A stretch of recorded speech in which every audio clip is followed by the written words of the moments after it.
क्या एआई आपका जॉब ले जाएगा और क्या आपकी करंट क्वालिफिकेशन आपको बनाती है फ्यूचर प्रूफ?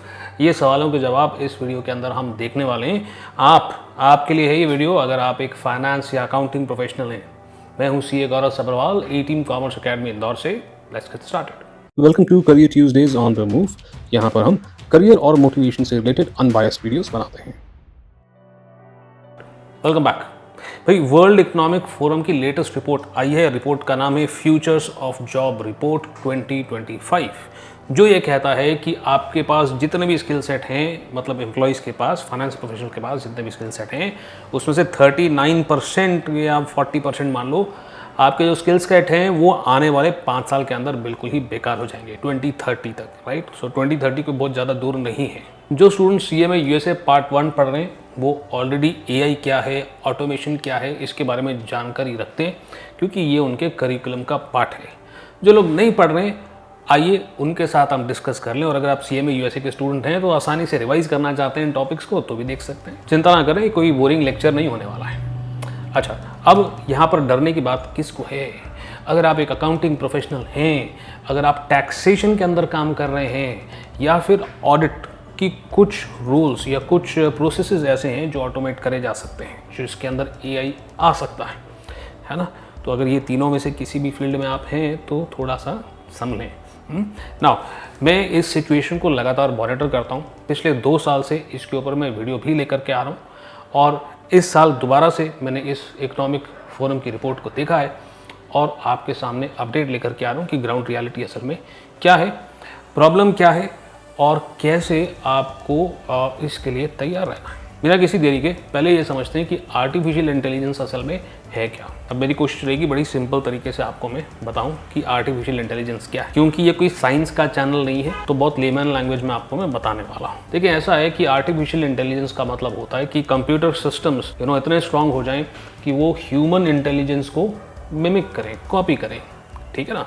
तो भाई, एक इंसान की क्या खासियत होती है, इंसानी दिमाग की क्या खासियत होती है? खासियत ये होती है कि आप किसी नई जानकारी को देख करके अपने एक्सपीरियंस से कुछ ना कुछ सीख सकते हैं और अपने आप को बदलती हुई सिचुएशन के हिसाब से अडेप्ट कर सकते हैं, राइट। अब ये चीज़ कंप्यूटर में अभी तक नहीं है। कंप्यूटर अभी तक वही करता है जो इंस्ट्रक्शंस उसको दिए जाते हैं, बट अब वो इस कैपेबिलिटी को मिमिक कर सकता है। ये आर्टिफिशियल इंटेलिजेंस है। इसके चलते कंप्यूटर खुद अपने डिसीजन ले सकेगा। ऑलरेडी कई सारी चीज़ें जो हैं जो इंसान करते हैं, जैसे देख करके कोई चीज़ पढ़ना, कोई इन्फॉर्मेशन प्राप्त करना, राइट, यानी कि विजन। वैसे ही स्पीच कैपेबिलिटी भी आर्टिफिशियल इंटेलिजेंस में आ गई है ना। टेक्स्ट को स्पीच में कन्वर्ट किया जा सकता है। अलेक्सा और गूगल, ये सब तो आपको पता ही है, बट अलेक्सा और गूगल जो है ये आर्टिफिशियल का प्राइम एग्जाम्पल नहीं है। अब इसके अंदर आपको कुछ चीज़ें और, जैसे कि मोशन, रोबोटिक्स की बात भी आ जाती है। अब रोबोटिक्स से फाइनेंस प्रोफेशनल्स को कोई खतरा नहीं है, ठीक है ना। बट मैं वैसे इन जनरल बता रहा हूँ एआई क्या है। यानी कि ये बहुत वास्ट टॉपिक है, काफ़ी सारी चीज़ें हैं इसके अंदर। हमारे लिए एज ए फाइनेंस प्रोफेशनल क्या रिलेवेंट है वो मैं आपको बताता हूँ। नाउ, आर्टिफिशियल इंटेलिजेंस का ही एक सबसेट है, यानी कि आर्टिफिशियल इंटेलिजेंस में बहुत सारी चीज़ें कवर होगी।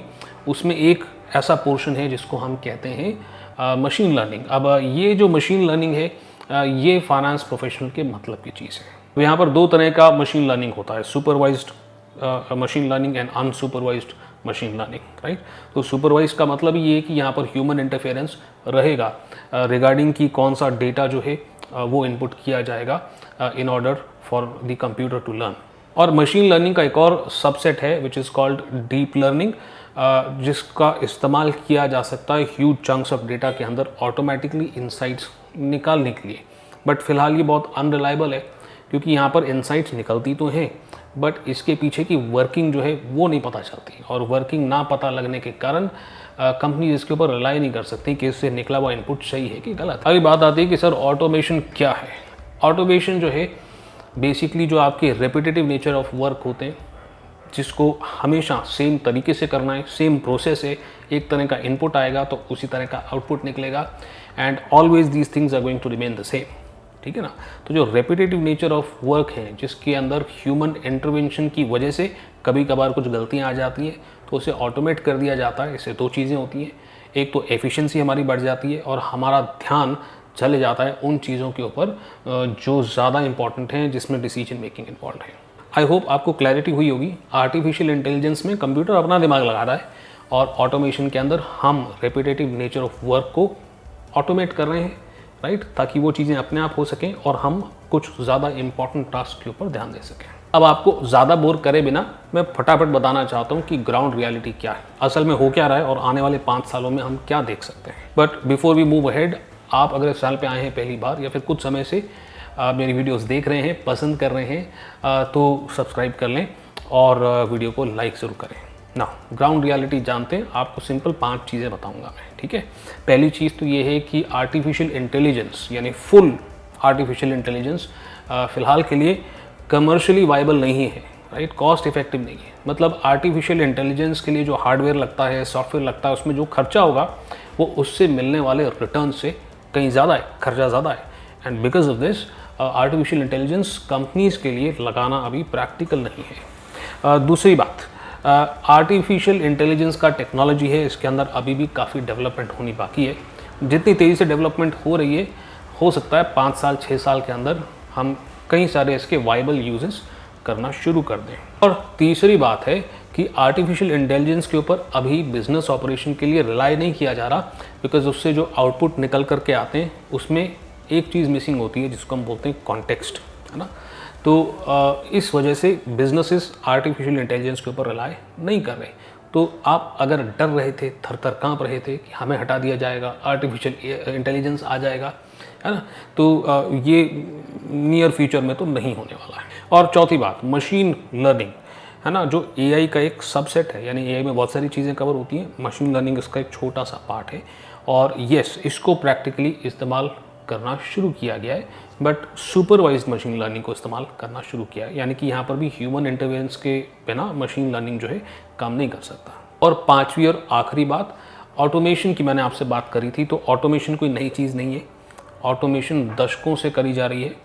मैं खुद 2010 के अंदर कई सारे टास्क को एक इन्वेस्टमेंट बैंक के अंदर जहाँ मैं काम करता था ऑटोमेट कर रहा था, जिसके अंदर कई घंटों मैंने बचाए, मगर उससे मेरा नुकसान नहीं हुआ, उससे मेरा फ़ायदा हुआ।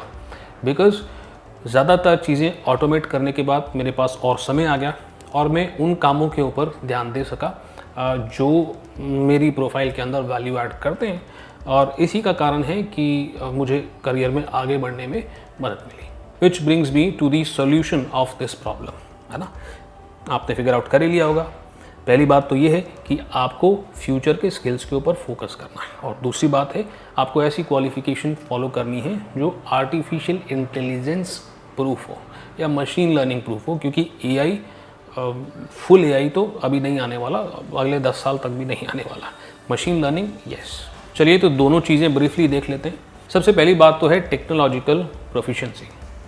उन्होंने कहा है कि एम्प्लॉयर्स एक्सपेक्ट करते हैं कि आने वाले कैंडिडेट्स को डेटा एनालिटिक्स से रिलेटेड सारे सॉफ्टवेयर्स और मशीन लर्निंग से रिलेटेड नॉलेज होनी चाहिए, इवन फाइनेंस प्रोफेशनल्स को। दूसरी बात है कंटिन्यूस लर्निंग। उनका ये कहना है कि आप कोई डिग्री वगैरह करके हमारे पास जॉब करने आ जाते हैं, बट उसके बाद सीखना बंद कर देते हैं, लर्न करना बंद कर देते हैं, तो आप हमारे किसी काम के नहीं हैं। और ये भी मैं अपनी हर वीडियो में कहता हूँ कि आपको लगातार अपग्रेड करना चाहिए। आपने सीए कर लिया तो क्या हुआ, एसीसीए कर लिया तो क्या हुआ, सीखना बंद नहीं होना चाहिए। और तीसरी बात है एनालिटिकल थिंकिंग। भाई कॉम्प्लेक्स प्रॉब्लम्स को अगर आप सॉल्व कर पाते हैं, ये कहलाता है एनालिटिकल थिंकिंग, है ना। अब सर कॉम्प्लेक्स प्रॉब्लम का मतलब क्या है? इट सिंपली मीन्स कि आपको किसी नई सिचुएशन में डाला गया है और आप वहाँ पर कुछ डिसीजन वगैरह ले करके कोई सोल्यूशन फाइंड आउट कर सकते हैं। और यही इंसानों की खासियत है और यही ऐसी चीज़ है जिसके अंदर आर्टिफिशियल इंटेलिजेंस को ट्रेन करना कॉस्ट इफेक्टिव नहीं है और आने वाले 10 साल तक तो कम से कम नहीं होने वाला है। अब सर 10 साल के बाद हो जाएगा क्या? अब 10 साल के बाद किसको पता यार, कोई भविष्यवाणी थोड़ा ना कर सकता है। बट हाँ, आने वाले 10 साल तक तो वो चीज़ पॉसिबल होती हुई अभी लग नहीं रही है। विच बेसिकली मीन्स कि अगर आप रेपिटेटिव नेचर का वर्क कर रहे हैं, अकाउंटिंग प्रोफाइल्स में काम कर रहे हैं, जैसे AR हो गया, AP हो गया, RQR हो गया, या फिर टैक्सेशन की आउटसोर्सिंग प्रोफाइल्स में काम कर रहे हैं जिसके अंदर आपको कोई खास दिमाग लगाने की ज़रूरत नहीं है, सेम ही काम आप रोज़ करते जा रहे हैं, तो you are in a desperate need of upgrading your skills. आपको स्किल्स को अभी आज अपग्रेड कैसे करना है ये देखना चाहिए, ठीक है। अब ये तो मैंने एक ओवरव्यू दिया है, अगर आप चाहते हैं डिटेल वीडियो बना दूं इन स्किल्स के ऊपर, कौन से एग्जैक्टली सॉफ्टवेयर हैं सर जिसको हमको सीखना है, एनालिटिकल थिंकिंग कैसे डेवलप करनी है, कैसे एम्प्लॉयर को प्रूव करना है कि हमारी एनालिटिकल थिंकिंग अच्छी है, तो प्लीज़ कमेंट कर दें। कमेंट में सिंपली लिख दें स्किल्स फॉर फाइनेंस प्रोफेशनल्स, उसके ऊपर मैं एक डिटेल्ड वीडियो आपके लिए लेकर के आऊँगा। सोल्यूशन का दूसरा भाग, कौन सी क्वालिफिकेशन हमको करनी है ताकि हम फ्यूचर में रेलेवेंट रह सकें। सो आइडियली सिर्फ ग्रेजुएशन से बात नहीं बनेगी, आपको किसी अच्छे कॉलेज से मास्टर्स या प्रोफेशनल क्वालिफिकेशन करने की ज़रूरत है। फॉर एग्जांपल अगर आप मैनेजमेंट अकाउंटिंग की फील्ड में जाना चाहते हैं तो CMA USA, CMA इंडिया या CIMA UK अच्छी क्वालिफिकेशन है। वैसे ही अगर आप अकाउंट्स और ऑडिट की फील्ड में जाना चाहते हैं तो CA, ACCA, CPA बहुत अच्छी क्वालिफिकेशन है। वैसे ही अगर आप फाइनेंस की फील्ड में जाना चाहते हैं तो CFA, CAIA और FRM अच्छी क्वालिफिकेशन है। अगर आप पर्सनल फाइनेंस की फील्ड में जाना चाहते हैं तो CFP और CWM अच्छी प्रोफाइल्स हैं, अच्छे कोर्सेज हैं। और अगर आप मैनेजमेंट की फील्ड में जाना चाहते हैं, कॉर्पोरेट फाइनेंस में जाना चाहते हैं तो अगेन MBA और CMA USA अच्छी क्वालिफिकेशन है जिसके ऊपर आप काम कर सकते हैं। अब ये तो मैंने कुछ एग्जांपल्स दिए हैं, ऐसा नहीं कि यही क्वालिफिकेशंस अच्छी हैं और भी अच्छी नहीं है, और भी अच्छी हो सकती हैं। मैंने बस on the top of the head कुछ एग्जांपल देने के लिए आपको इन क्वालिफिकेशन का नाम लिया है। कंक्लूड, आर्टिफिशियल इंटेलिजेंस से ना आपको फिलहाल तो डरने की कोई ज़रूरत नहीं है, कोई नौकरियाँ आपकी नहीं खाने वाली हैं, ठीक है ना। बट अगर आप ऐसी प्रोफाइल्स में हैं जहाँ पर रिपीटेटिव नेचर का वर्क है, कॉपी पेस्ट वाला काम ज़्यादा है, जैसे मैंने वो अकाउंटिंग प्रोफाइल्स की बात करी थी, राइट, या फिर ऑडिट की भी कई सारी ऐसे आउटसोर्सिंग का काम इंडिया के अंदर अब आ चुका है जिसके अंदर Big 4 ग्रेजुएट्स को यूजुअली हायर करते हैं, या CA इंटर पास को हायर करते हैं, या फिर ACCA जो पढ़ रहे हैं उनको हायर करते हैं। और अगेन रेपिटेटिव नेचर का वहाँ पर काम हो रहा है। ये सारी प्रोफाइल्स जो हैं ये रिलेवेंट हो सकती हैं, आने वाले 5 साल में हो सकती हैं, इनका काफ़ी ह्यूज पोर्शन हो सकता है। हाँ, ऑडिट या statutory audit as a field itself can never be replaced by artificial intelligence, क्योंकि वहाँ पर प्रोफेशनल जजमेंट लगता है। बट हाँ, उसके कुछ पोर्शन जो आउटसोर्स हो रहे हैं वो ज़रूर रिप्लेस हो सकते हैं। तो अगर आप एक प्योर BCom हैं, अपनी नौकरी से फ़िलहाल के लिए संतुष्ट हैं, या फिर एक एनरोल एजेंट है और US टैक्सेशन का दिमाग लगाने वाला काम नहीं कर रहे, रेपिटेटिव नेचर का काम कर रहे हैं, तो आपको घबराने की ज़रूरत है।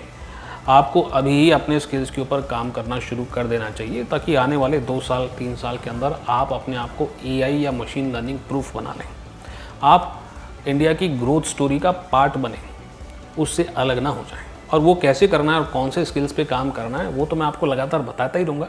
अभी तक इस चैनल को सब्सक्राइब नहीं किया तो ज़रूर सब्सक्राइब करें। मैं आपसे कनेक्टेड रहूँगा और आपको मिलूँगा अगली वीडियो।